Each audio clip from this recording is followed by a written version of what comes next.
ನೋಡಿ ಈ ಚಳಿಗೆ ಕಾಂಬಿನೇಷನ್ ಮಾಡ್ಕೊಳ್ಳಿ, ತುಂಬ ಚೆನ್ನಾಗಿರುತ್ತೆ. ಬೆಳಗ್ಗೆ ರಾಗಿ ರೊಟ್ಟಿ ಅಕ್ಕಿ ರೊಟ್ಟಿ ಮಾಡಿದ್ದೆ, ಸೋರೆಕಾಯಿ ಹಾಕ್ಬಿಟ್ಟು ಸಖತ್ ರುಚಿಯಾಗಿತ್ತು. ಸಾಫ್ಟಾಗಬೇಕಾದ್ರೆ ಸಾಫ್ಟಾಗಿ ಈ ಕ್ರಿಸ್ಪಿ ಬೇಕಾದ್ರೂ ಮಾಡ್ಕೊಬೋದು. ಅದಕ್ಕೋಸ್ಕರ ಸೋರೆಕಾಯಿ ಒಂದು ಮುಕ್ಕಾಲು ಭಾಗದಷ್ಟು ತುರಿದಿಟ್ಟಿದ್ದೀನಿ.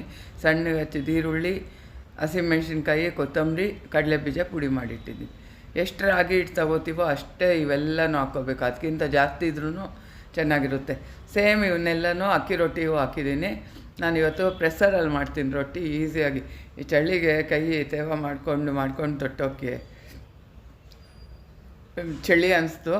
ಅದಕ್ಕೋಸ್ಕರ ಇವತ್ತು ಪ್ರೆಸ್ಸರಲ್ಲಿ ಮಾಡೋಣ ಅಂತ ಇದ್ದೀನಿ. ಹೇಗೆ ಬರುತ್ತೋ ನೋಡೋಣ.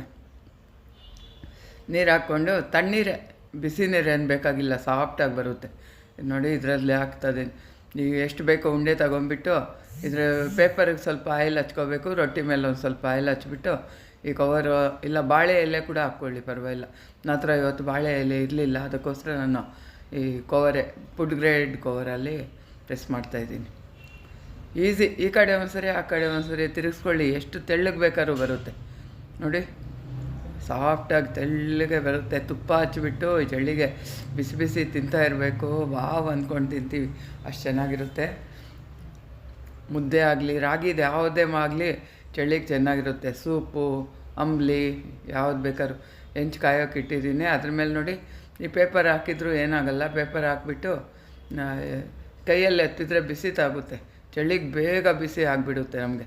ಅದಕ್ಕೋಸ್ಕರ ಈ ತಿರುಗ್ತೀವಲ್ಲ ಅದರಲ್ಲೇ ತೆಗೆದೆ ಪೇಪರು.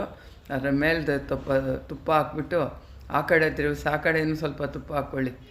ಎಷ್ಟು ಚೆನ್ನಾಗಿರುತ್ತೆ ಗೊತ್ತಾ. ಇದಕ್ಕೆ ಏನು ಕಾಂಬಿನೇಷನ್ನು ಬೇಡ. ಅಲ್ಲಿಗೂ ಇಷ್ಟ ಆದರೆ ನೀವು ಕಡಲೆಕಾಯಿ ಚಟ್ನಿ ಎಲ್ಲ ಮಾಡ್ಕೋತಾರೆ. ನಾವು ಒಂದು ದಿವಸನೂ ಇದಕ್ಕೆ ಚಟ್ನಿ ಮಾಡಲ್ಲ. ಕೆಲವ್ರು ಬೇಕಾದರೆ ಉಪ್ಪಿನಕಾಯಿ ಹಾಕ್ಕೊಂಡು ತಿಂತಾರೆ, ನಾನು ಅದನ್ನೂ ಹಾಕ್ಕೊಳ್ಳಲ್ಲ. ತುಂಬ ಚೆನ್ನಾಗಿರುತ್ತೆ. ಹೀಗೆ ಮಾಡ್ಕೋಬೋದು. ಈ ಸೇಮ್ ಅಕ್ಕಿ ರೊಟ್ಟಿಗೂ ರಾಗಿ ರೊಟ್ಟಿಗೆ ಏನೇನು ಹಾಕಿದ್ದೀವೋ ಎಲ್ಲನೂ ಹಾಕಿದ್ದೀನಿ. ಅದನ್ನೂ ಅಷ್ಟೇ ನೋಡಿ ಎಷ್ಟು ನೀಟಾಗಿ ಬರುತ್ತೆ. ಈಸಿ ಅಂದರೆ ಈಸಿ ಮಾಡ್ಕೊಂಬಿಡ್ಬೋದು. ನನಗೆ ಮಾಡ್ದಂಗೆ ಅನಿಸಿಲ್ಲ. ಇದರಲ್ಲಿ ನಿಪ್ಪಟ್ಟು, ಪೂರಿ ಎಲ್ಲ ಮಾಡ್ಕೊಬೋದು. ನಿಪ್ಪಟ್ಟು ಅಂದರೆ ಒಂದು ದಿವಸ ತೋರಿಸ್ತೀನಿ. ಹಿಂದ್ಗಡೆ ಇಡಬಾರ್ದು, ಮುಂದೆ ಎರಡೆರಡು ಇಟ್ಕೊಂಡು ಒಂದು ಸರಿ ಸುಮ್ಮನೆ ಹಂಗಿಟ್ರೆ ಸಾಕು. ಅಷ್ಟು ಬೇಗ ಪ್ರೆಸ್ ಆಗಿಬಿಡುತ್ತೆ. ನಾವೇನಾದ್ರು ಒತ್ತಿದ್ರೆ ತೆಳ್ಳಗಾಗಿಬಿಡುತ್ತೆ. ಸುಮ್ಮನೆ ಹಂಗಿಟ್ಟು ತೆಗಿಬೇಕಷ್ಟೇ. ನಿಪ್ಪಟ್ಟು ಅಷ್ಟೇ ಎಷ್ಟು ಈಸಿಯಾಗಿ ಮಾಡ್ಕೊಬೋದು. ಕಜ್ಜಾಯ ಎಲ್ಲ ಮಾಡ್ಕೊಬೋದು. ನೋಡಿ ಇದಕ್ಕೂ ಅಷ್ಟೇ ತುಪ್ಪ ಹಚ್ಕೊಂಡು ಎರಡೂ ಒಂದೊಂದು ಕೊಟ್ಬಿಡಿ. ಚೆನ್ನಾಗಿದೆ ಅಂದರೆ ಇನ್ನೊಂದು ಕೇಳ್ತಾರೆ, ಇಡಿಸಿದ್ರೆ, ಇಲ್ಲಾಂದರೆ ಬೇಡ ಅಂತಾರೆ. ನಮ್ಮ ಮನೆಯಲ್ಲಿ ಗಂಡಸರು ಮೂರು ತಿಂತಾರೆ. ಅಲ್ಲಿ ನೋಡಿ ಎಷ್ಟು ಚೆನ್ನಾಗಿದೆ.